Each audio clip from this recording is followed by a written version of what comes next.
ఇంకో మాట కూడా చెప్పదలుచుకున్నాను అధ్యక్ష. ఆర్థిక మాంద్యం గురించి చెప్పారు. జిఎస్టీ గ్రోత్ దేశం కంటే తక్కువ ఉంది మన దగ్గర. అదే అధ్యక్ష, దేశం కంటే తక్కువ ఉంటాయంటే జిఎస్టీ అధ్యక్ష చెప్తున్నాను. బీఆర్ఎస్ ప్రభుత్వం చివరి సంవత్సరం అధ్యక్ష 2023-24లో జిఎస్టీ వృద్ధి రేటు 8.4%.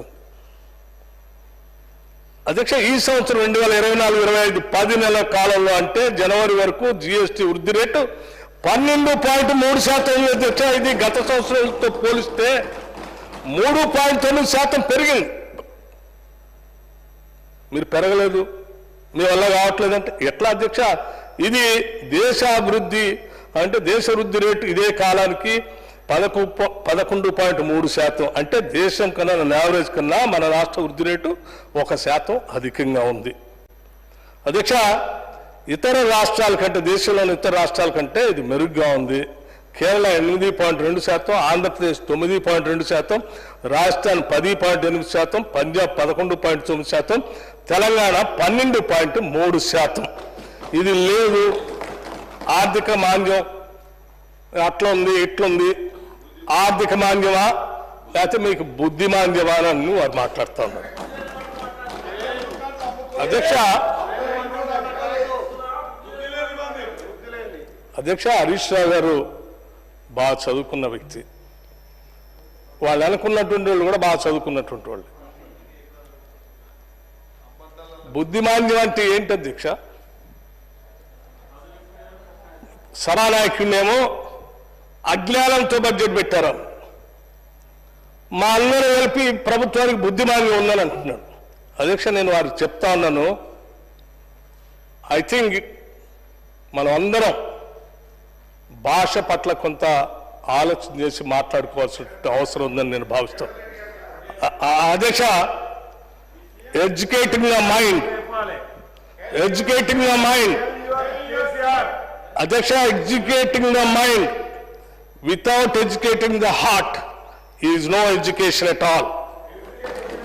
అందరం మేము బాగా గొప్పగా చదువుకున్నామని ఎవరైనా అనుకుంటే ఆర్థిక మాంద్యం ఉంది, వాళ్ళ బుద్ధి మాంద్యం ఉందని, బాగా మాకు జ్ఞానం ఉంది, వాళ్ళంతా అజ్ఞానులు, బుద్ధిమాంద్యంతో ఉన్నారు అవతలు అంటే అది కరెక్ట్ కాదు అధ్యక్ష. దయచేసి I don't expect at least from Harish Rao గారు లాంటి వాళ్ళ దగ్గర నుంచి ఇటువంటి మాట మాట్లాడతారని నేను ఐ డెంట్ ఎక్స్పెక్ట్ అధ్యక్ష. వారికి చెప్తా ఉన్నారు, దయచేసి ఇటువంటి విషయాలు పోకుండా భవిష్యత్తులోనైనా మనం ఈ సభని విజ్ఞానవంతంగా ఆలోచన పరంగా నడుపుకుందామని చెప్తూ నేను ఇంకో విషయం కూడా చెప్పదలుచుకున్నాను అధ్యక్ష.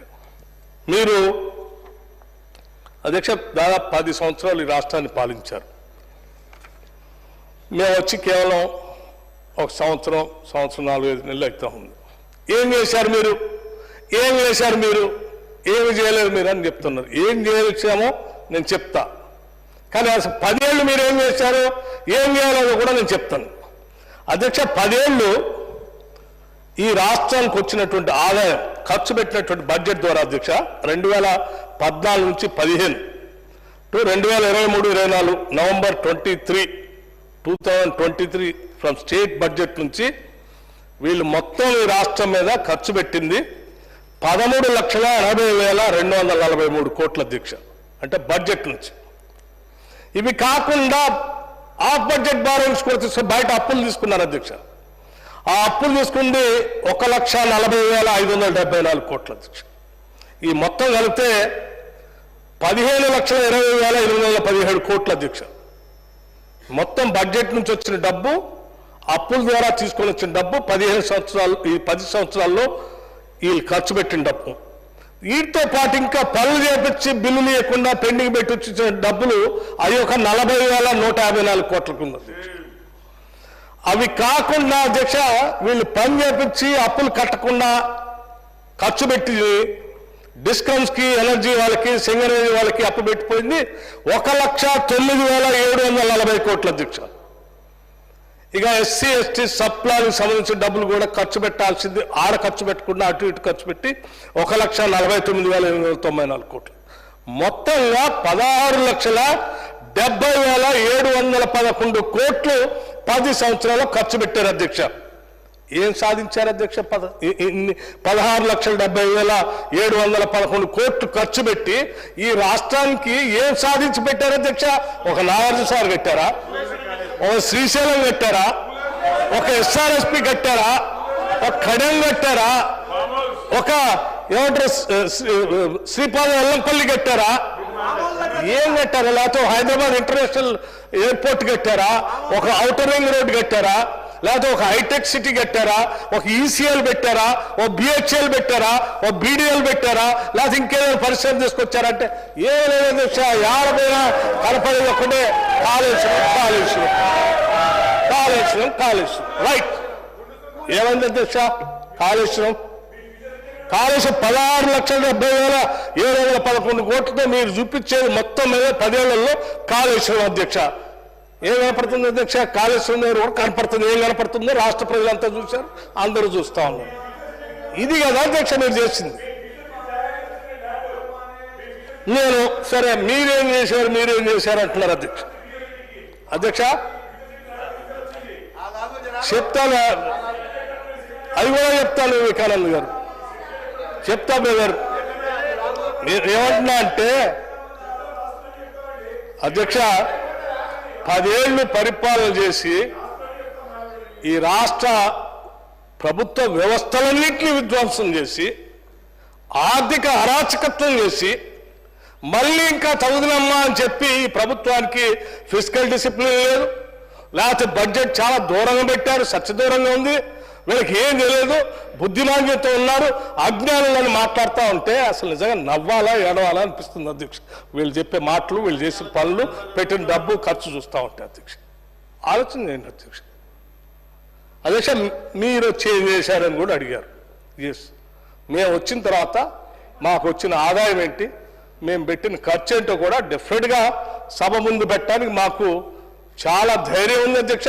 మేము చాలా ట్రాన్స్పరెంట్గా కూడా ఉండదలుచుకున్నాం. మా ప్రభుత్వమే చాలా స్పష్టంగా ఈ ముఖ్యమంత్రి గారు కానీ క్యాబినెట్ కానీ అనేక సందర్భాల్లో రూపాయి మనం పోగేద్దాం, వేసిన ప్రతి రూపాయిని ప్రజల కోసమే ఖర్చు పెడదాం, ఒక్క రూపాయి కూడా దూబరా కావటానికి వీల్లేదు. అవసరమైతే నేను కూడా ప్యాసింజర్ ఫ్లైట్లో తిరుగుతాను, మన క్యాబినెట్ మెంబర్లో ఉన్నటువంటి వాళ్ళు కూడా మామూలు ప్యాసింజర్ ఫ్లైట్లో తిరుగుదాం, ప్రతి రూపాయి జాగ్రత్త కాపాడుదాం ఆలోచనతో మేము మాకు వచ్చిన ఆదాయాన్ని ఎంత జాగ్రత్తగా ఖర్చు పెట్టాం అధ్యక్ష. స్టేట్ వన్ ట్యాక్స్ ద్వారా మాకెప్పుడు December 7th 2023 నుంచి మేము అధికారంలోకి వచ్చాము అధ్యక్ష. 2025 వరకు మాకు వచ్చిన state own revenue 1,57,302, central taxes నుంచి వచ్చింది 50,032, బారోన్స్ వచ్చిన దగ్గర నుంచి 73,299, టోటల్గా 2,80,603 కోట్ల అధ్యక్ష. అధ్యక్ష ఇందులో అందరూ వినాలి అధ్యక్ష, 2,80,603 కోట్ల అధ్యక్షుల మేము జీతాలకు ఇచ్చింది శాలరీస్కి 77,342 కోట్ల అధ్యక్ష.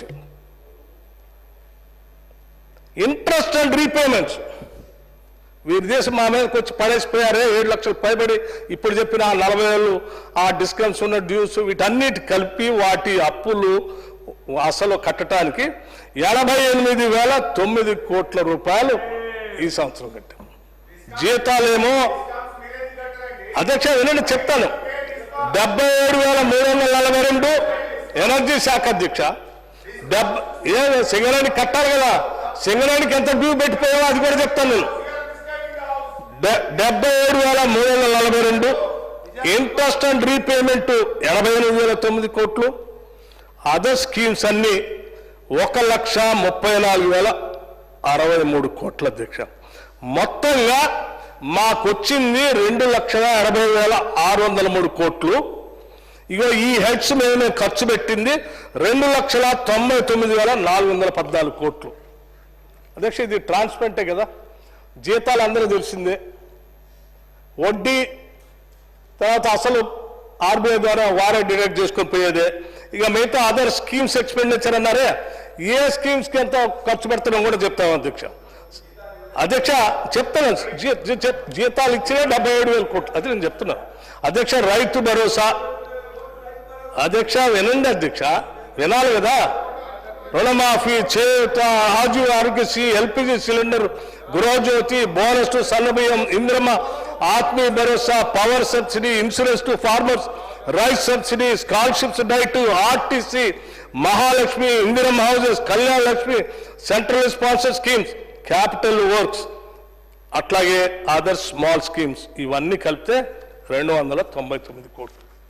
అధ్యక్ష, దీంట్లో మేము దాచిందే ఉంది. ఇందులో ఎంత పక్కాగా లెక్క, రూపాయితో సహా లెక్క కట్టి జాగ్రత్తగా ప్రజలకు మేము ఇచ్చినటువంటి హామీలు ఏదైతే జీతాలు అప్పులు కడుతూనే ప్రజలకు మేము ఇచ్చినటువంటి హామీలు, ఎస్, మహిళలుగా బస్సులో తిప్పుతా ఉన్నాం, 10 లక్షల వరకు ఆరోగ్యశ్రీ చేస్తా ఉన్నాం, 200 యూనిట్ వరకు కరెంట్ ఇస్తా ఉన్నాం, ఎల్పిజి సిలిండర్ 500కి ఇస్తా ఉన్నాం, ఇందిరమ్మ ఇల్లు కడతామని చెప్పాం. వారన్నారు ఒక్క ఇల్లు కట్టారు.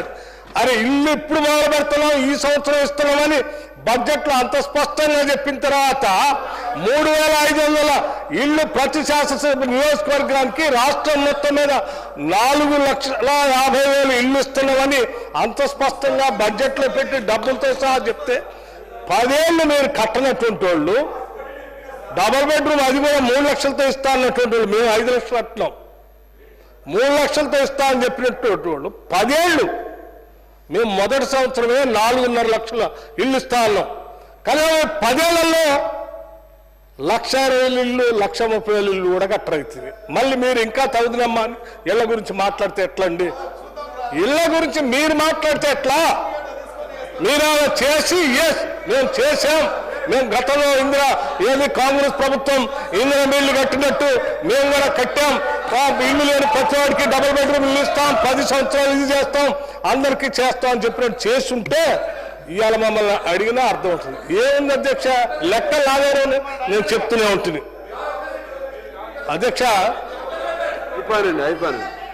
అధ్యక్ష అవకాశం ఇస్తారులే ప్రశాంత్ గారు, బట్టి గారు అధ్యక్ష, అవే కాదు అధ్యక్ష.